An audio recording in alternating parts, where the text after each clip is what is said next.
You know, the right video case or movie poster can sell a movie to somebody who hasn't ever seen the movie, doesn't know anything about it. In fact, as a kid, that's what it used to do for me. Video covers and movie posters were how I judged movies. We didn't have YouTube, we didn't have a bunch of trailer clips, and plus I didn't like having movies spoiled. So I would literally go into a video rental store or the local library and just look at the video case and decide based on that if the movie looked good enough to see. I mean, my favorite movie as a kid was Star Trek II: The Wrath of Khan. Well, the first thing that made me beg my mom to let me see it, she didn't want me to watch it as a kid because of the scary eel things going into the ears and stuff. But its VHS case reproduced this movie poster. This is an example, I think, of one done right. Look, even if you don't know anything about Star Trek, that tagline, "At the end of the universe lies the beginning of vengeance." And, you know, that picture of Khan and everything just really sells you on it. I mean, you have this character looming, you have these guys. I mean, you have these guys in robes, you have somebody running here, you have Kirk, Spock, and, you know, somebody you don't know. You have some sort of pitched space battle, and all of this coming together as one piece of artwork. It really sells the movie to you, and that's an example of one done right. However, lots of movie posters aren't done right anymore, and it's getting even worse with Blu-ray and DVD cases. I collect a lot of Blu-ray and DVDs, so I just thought it would be fun to, in no particular order, show you what I think are the worst piece of artwork in my home video collection. Alright?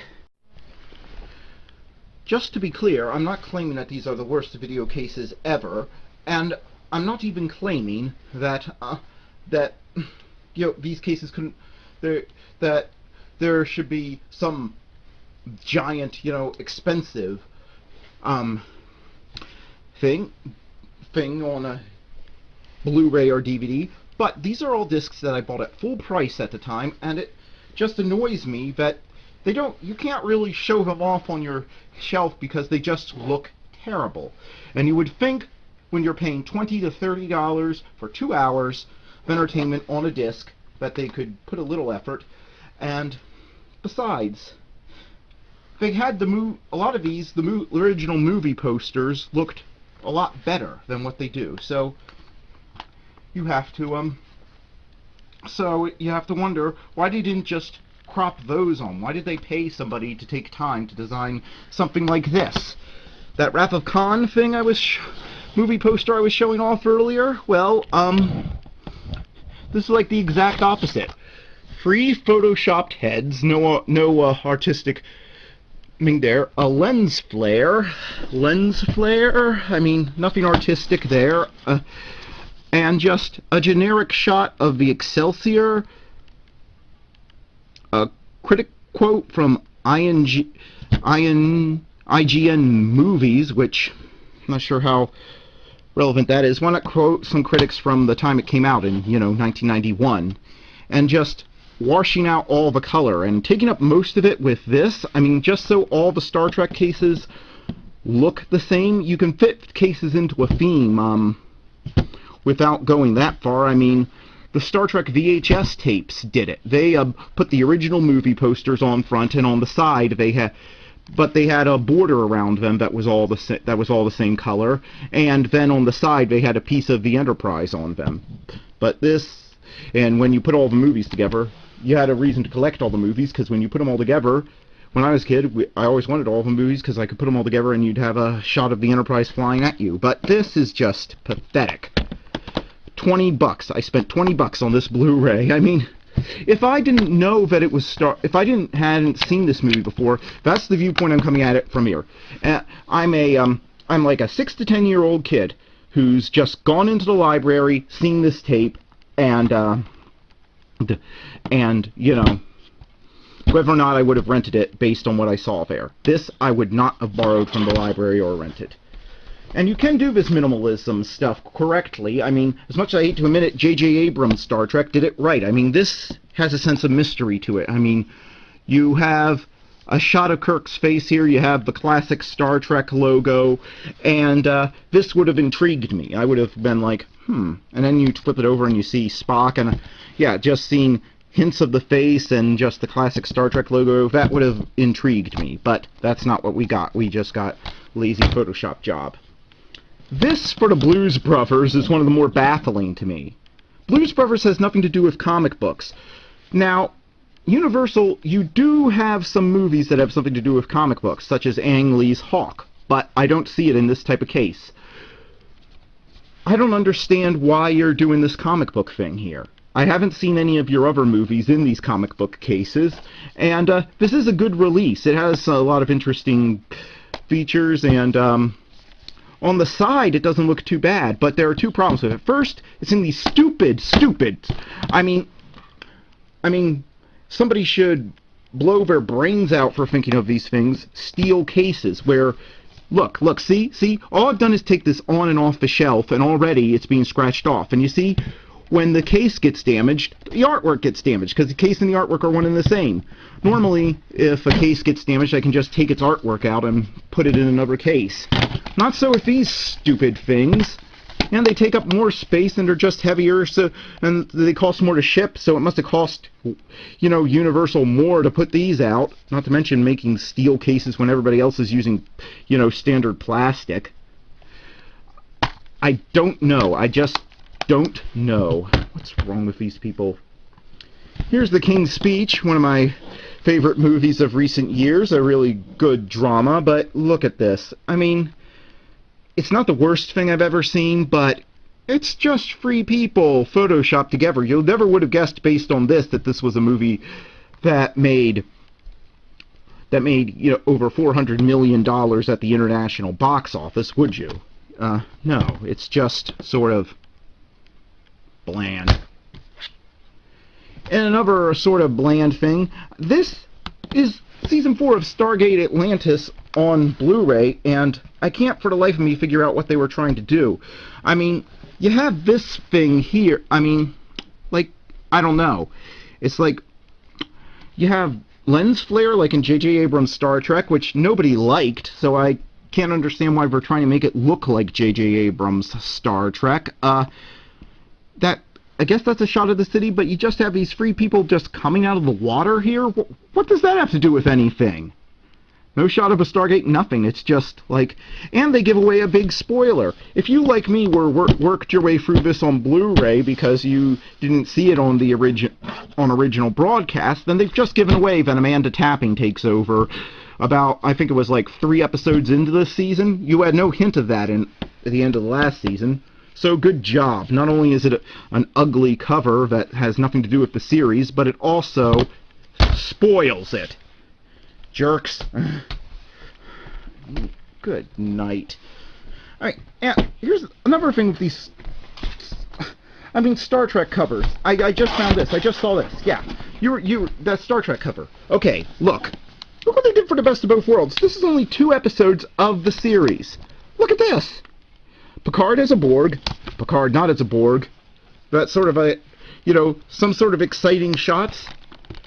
This would have intrigued me as a kid. Why do they put more effort into the cases for the... I mean, put these side by side. Which one of these gets you more excited about seeing it, makes you think that you're going to watch something special? They put more effort into 2 episodes of the television series than they did in the big budget movie. That's just idiotic. Oh, now you have something that's just...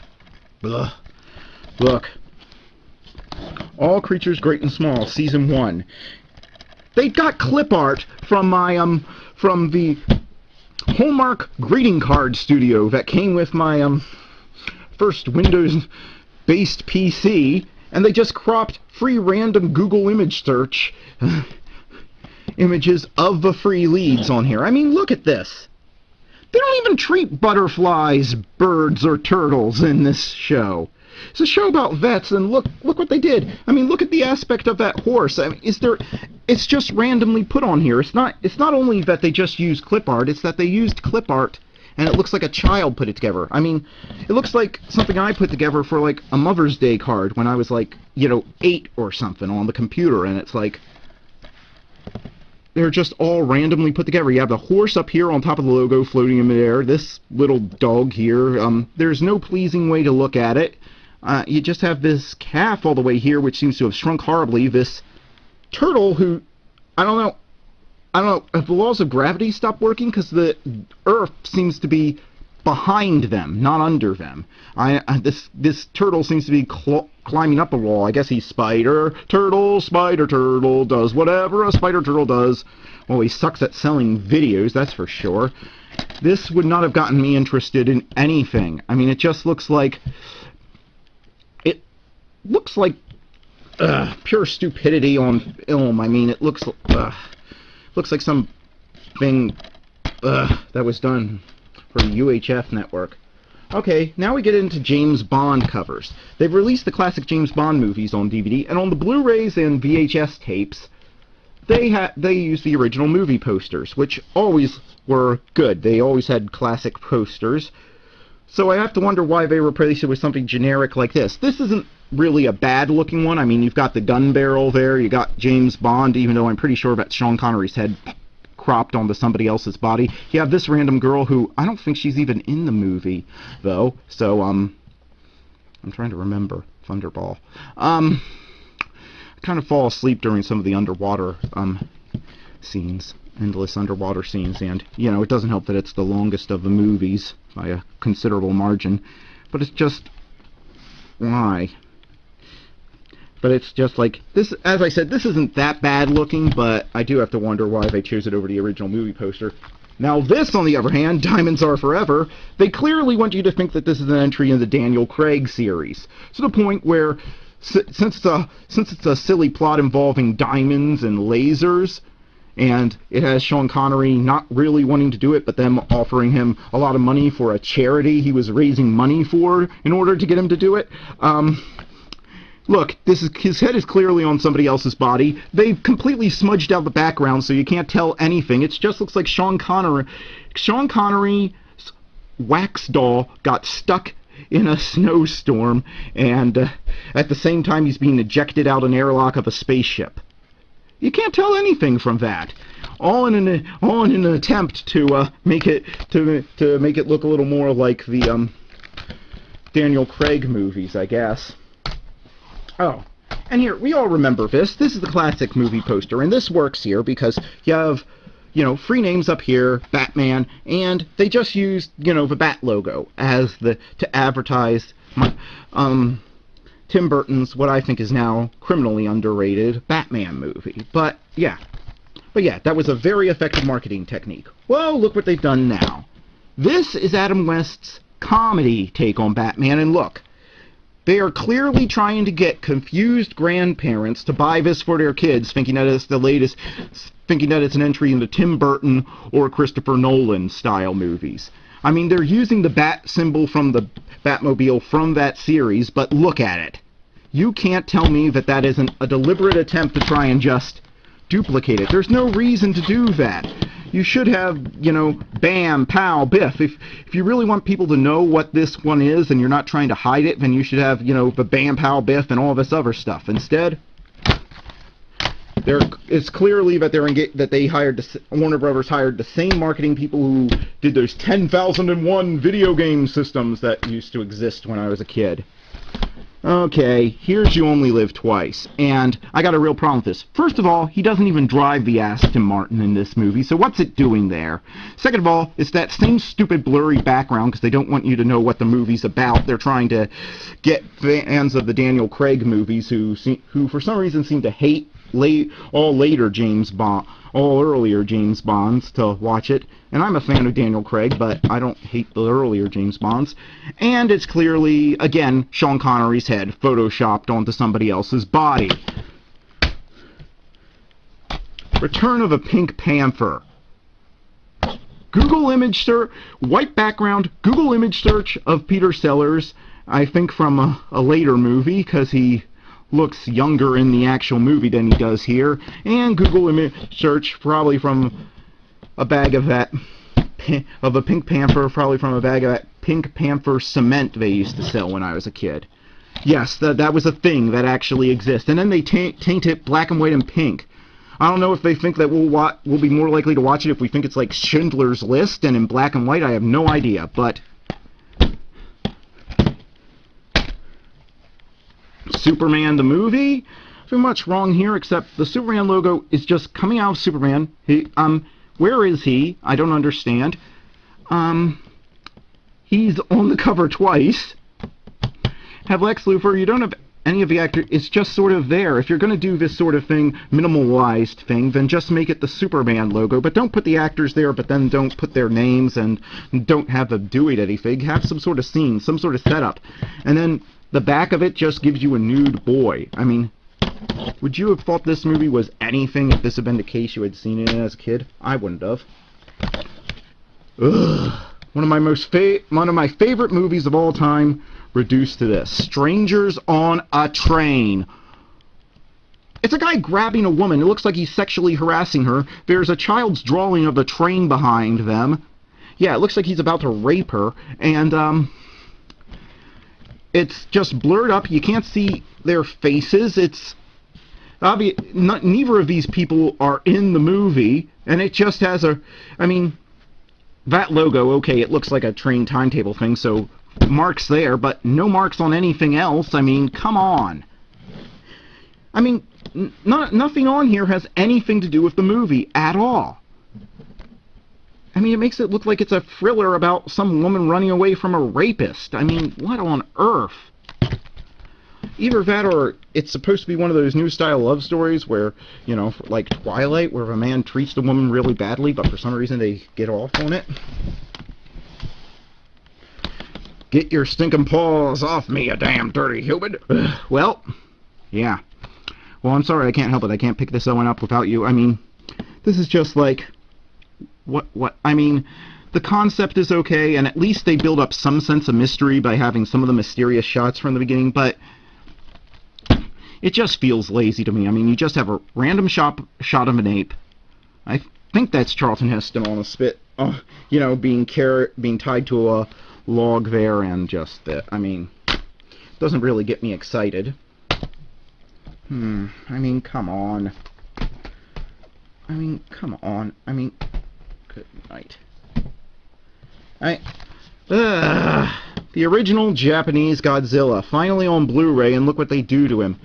It's just a really grainy black and white footage. I mean, doesn't it capture any of the excitement of the movie or anything? It's just sort of, I mean, oh, good night. It looks like that Loch Ness Monster photo that turned out to be a bath toy. I mean, I know that they used toys in this, but it's just so grainy. It looks like that they took something that was taken with a cell phone camera and just blew it up to this size. And you can do that sort of minimalism right. I mean, look at this. Look at Gremlins. Again, a good example of it. I mean, look.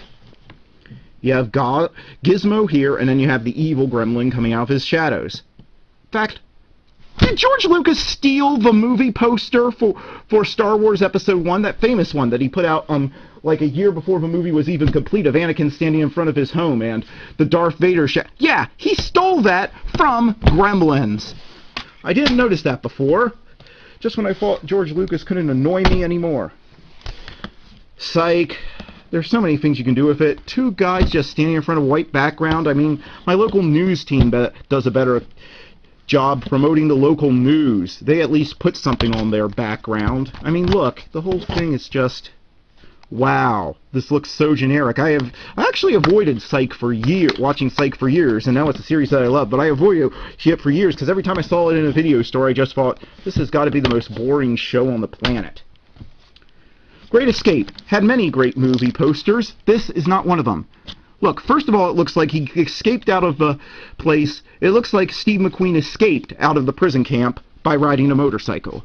Why did they give him a motorcycle? I mean, the guard tower is there. What? How did he get this high up? There isn't a ramp, and they don't show any, and the ground is obviously different. This is obviously just composited in.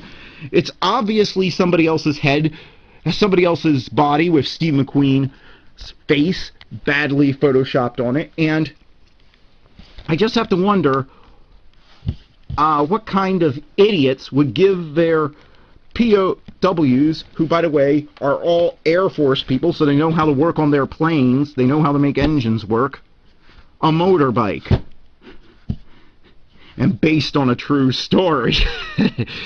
Not this cover, though.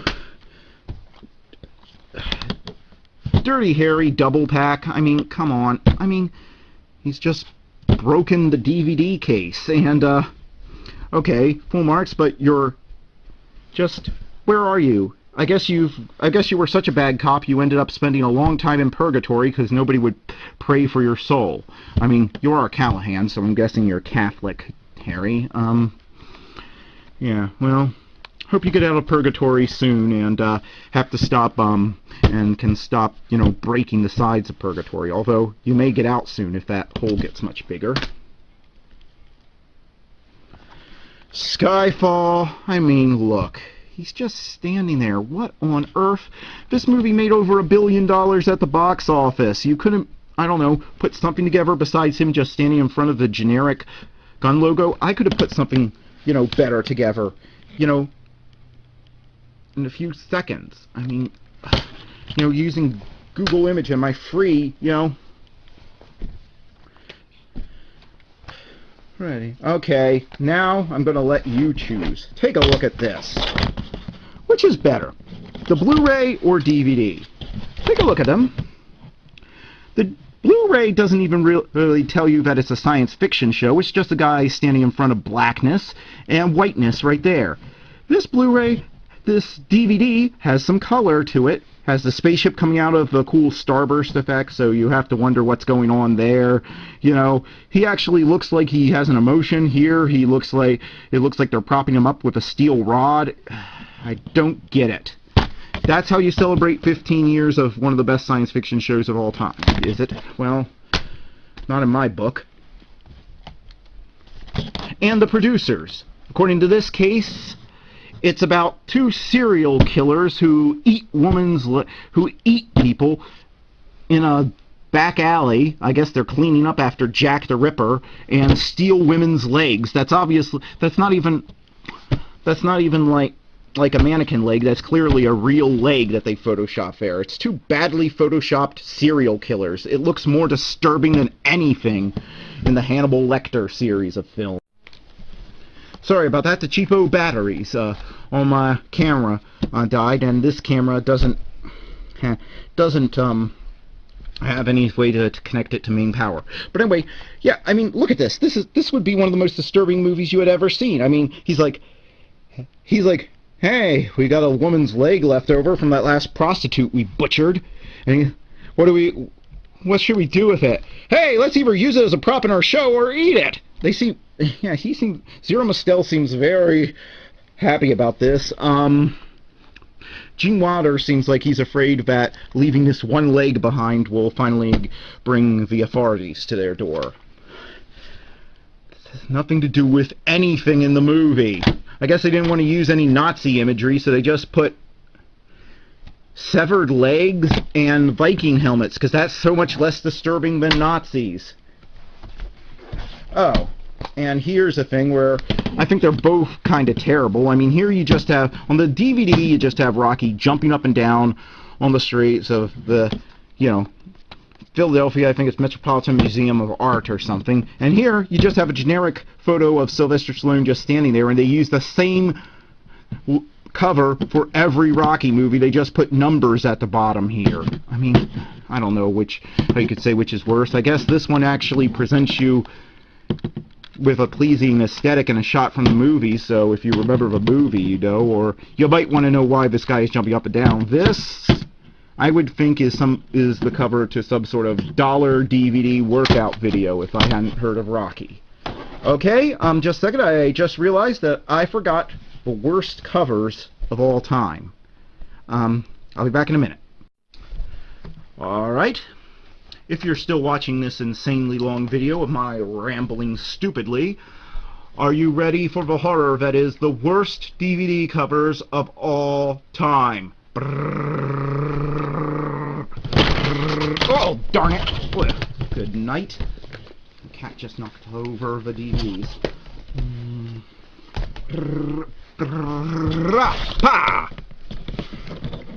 Spider-Man's 1 and 2. Let me just adjust the camera. Look at them. These are the laziest pieces of garbage I have ever seen, and if I didn't know about the movies, they would also be confusing. First of all, they think that we're too stupid to know that the movie just called Spider-Man would be the first in the series. Did we ever need them to tell us that Star Wars was the first Star Wars movie? Heck, the James Bond producers get away with releasing their movies without any sort of numbering system, and the first one in that series is named Dr. No. How would you be expected to know that without being a fan? But this is just Spider-Man 1, really? You have 2 static masks, alright, that you obviously got off of Google Image, and a blue background. People on YouTube do a better job.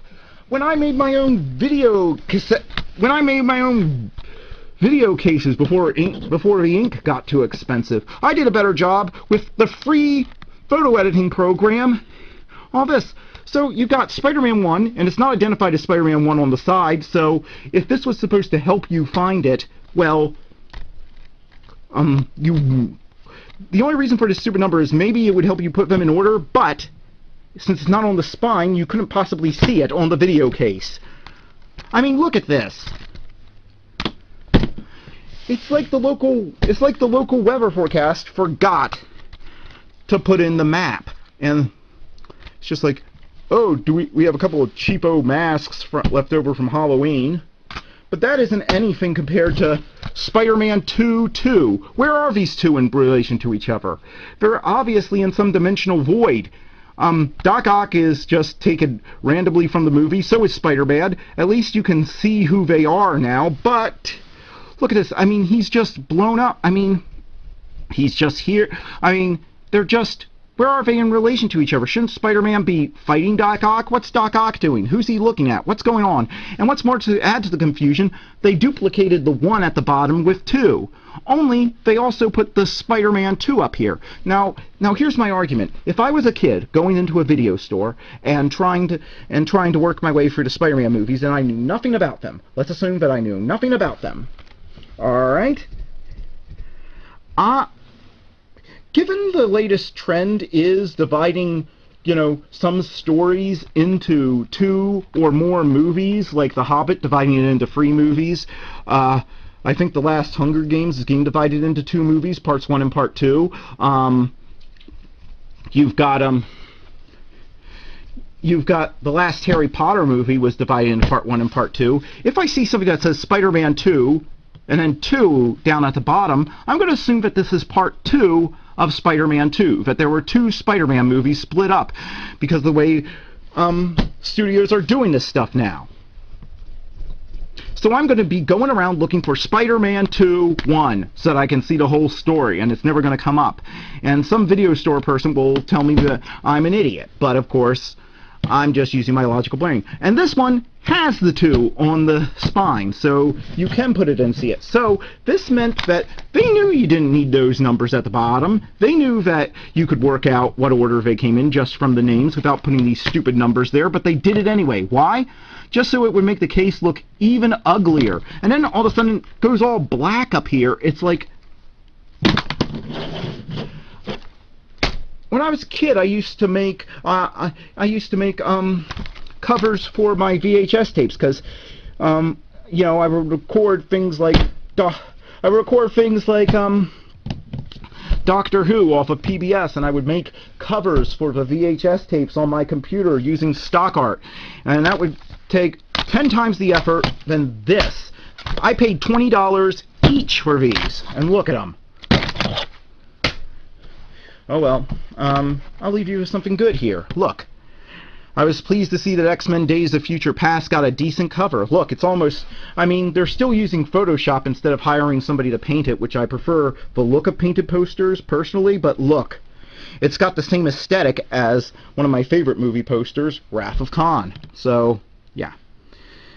Please enjoy this while my blood pressure goes down. I don't know why I let these things bother me. Oh, yeah.